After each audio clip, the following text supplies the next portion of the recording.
ሰላም እንዴት ናችሁ? ዛሬ በጣም ደስ ብሎኛል። በሀገራችን የማግኔት ንዝረት ሕክምና ገብቷል። ትንሽ ስለ ሕክምናው ከኤሌክትሪክ ንዝረት ምን እንደሚለየው ከዛ ደግሞ ሕክምናው ለማን ነው የሚሰጠው፣ የት ነው የሚሰጠው የሚለውን አብራራላችኋለሁ። እንግዲህ ከዚህ በፊት የምናውቀው የኤሌክትሪክ ንዝረት ሕክምና ነው። ኢትዮጵያ ውስጥም በዓለም አቀፍ ደረጃም አለ። የኤሌክትሪክ ንዝረት ሕክምና ላይ ሰዎች አንስቴዥያ ይሰጣቸዋል። ከዛ ራሳቸውን አያውቁም። ከዛ በኋላ ጡንቻቸው ደግሞ እንዳይንቀሳቀስ መስል ሪላክሳንት ይሰጣቸዋል። ከዛ ተነፋፈሳቸውን፣ ልብ ምታቸውን እየተቆጣጠረን የኤሌክትሪክ ንዝረት ህክምና እንሰጣለን። ከባድ ዲፕሬሽን ላለበት ሰው የኤሌክትሪክ ንዝረት ህክምና በጣም ውጤታማ ነው። ከ80 እስከ 90 አካባቢ ነው ውጤታማነቱ።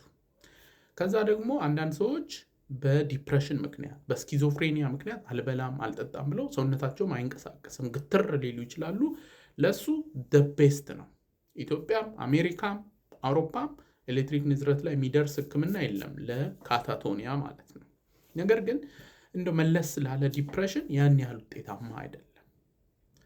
ኤኒዌይ ይሄ እንግዲህ የማግኔት ንዝረት ህክምና የምንለው ሪፒቲቲቭ ትራንስክራኒያል ማግኔቲክ ስቲሙሌሽን RTMS ይባላል። እሱ ለመካከለኛ ዲፕሬሽን ውጤታማነቱ በዓለም አቀፍ ደረጃ ታውቋል እና ሌሎች ቦታዎች ላይ 15 ዓመት 20 ዓመት አካባቢ ሆኖታል ማለት ነው። በተለይ RTMS የሚያገለግለው ለምንድን ነው? ዲፕሬሽን ኖሯቸው ከዛ በኋላ መድኃኒት ሞክረው ብዙም ለውጥ የለም። ከዛ መድኃኒት እንግዲህ ብዙ አይነት ስላሉ እንለውጣለን። ሌላ መድኃኒትም ሞክረን አሁንም ያን ያህል ለውጥ ለሌላቸው ሰዎች ይህ እንግዲህ ትሪትመንት ሬዚስታንት ዲፕሬሽን ይባላል። ለነዚህ በጣም ጥሩ አማራጭ ነው። ሌላኛው ቤኔፊቱ እንግዲህ ይሄ ኤሌክትሪክ ሳይሆን ማግኔቲክ ስቲሙሌሽን ነው። ማግኔት ነው የሚለቀቀው። እዚች የምታዩት መሳሪያ ማግኔቲክ እንትን ነው፣ ስቲሙሌሽን ነው የምታደርገው። ከዛ በኋላ አንስቴዚያ ምናምን አያስፈልገውም። ፕሮሲጀሯም በጣም ቀላልና 3 ደቂቃ ብቻ ነው የምትፈጀው። እንግዲህ ሲገቡ ሰላምታ ሲለዋወጡ እንዴት ነህ ምናምን ሲባል እስከ 5 እስከ 10 ደቂቃ ሊወስድ ይችላል። የመጀመሪያ ቀን ላይ እስከ 40 ደቂቃ ይወስዳል። ለምንድን ነው? የቱ ጋ ነው ንዝረቱ የሚለቀቀው የሚለውን ቼክ ማድረግ ያስፈልጋል። ዝም ብሎ በዘፈቀደ የሚለቀቅ ሳይሆን ስፔሲፊክ የግለሰቡን ቦታውን ለይተን አነጣጥረን ነው ማግኔቱን የምንለቀው ማለት ነው። የምንለቅበት ቦታ ሌፍት ዶርሶላተራል ፕሪፍሮንታል ኮርቴክስ ይባላል። በግራ በኩል ከፊት ለፊት ያለ ክፍል ነው።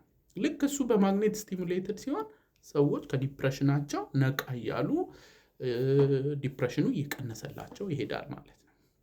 ሌላኛው ልዩነቱ እንግዲህ የኤሌክትሪክ ንዝረት ህክምና ላይ በሳምንት 2 ወይ 3 ነው የምንሰጠው። ይሄ በሳምንት 5 ቀን ይሰጣል እና እንደነገርኳችሁ ሳይድ ኢፌክቱ ከኤሌክትሪክ ንዝረት ህክምና ሲግኒፊካንትሊ የቀነሰ ነው ማለት ነው።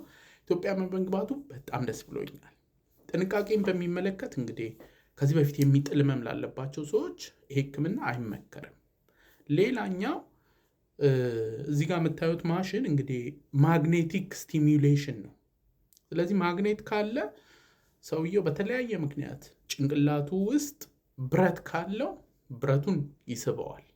ከዛ ደግሞ እዚህ ጋር እንግዲህ ማግኔቱን ኢንዲዩስ ለማድረግ ብረቶች አሉ፣ ኮይልስ አሉ እና ይግላሉ። ስለዚህ ሰርኩሌት የሚያደርግ ውሃ አለ እዚህ ማሽን ውስጥ ራሱ ማለት ነው። ስለዚህ ሰውየው በተለያየ ምክንያት አእምሮ ውስጥ ብረት ካለ ይሄ ህክምና ከተሰጠው ወይ ይግላል ብረቱ፣ ወይ ደግሞ ብረቱ ያው ማግኔቱ ስለሚስበው ሊንቀሳቀስ ይችላል፣ ጉዳት ያደርሳል።